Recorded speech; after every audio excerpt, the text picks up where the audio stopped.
হুজুর আইজিয়া দাওয়াত কয়টা? এটা কি বললেন? এটা কি বলতে চাইলেন হুজুরকে? কোন আলেমে দিনকে কি বললেন? হুজুর আপনার ঘর কিতা একটা একটা দাওয়াত খাওয়ান।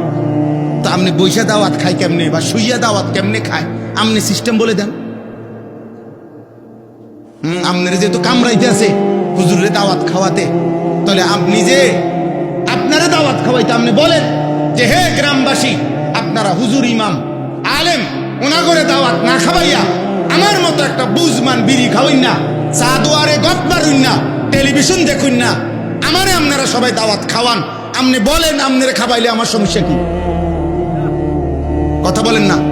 আপনারা যদি গ্রামবাসী দাওয়াত খাওয়ায় আমার অসুবিধা কি? কিন্তু আপনি এটা কি বললেন?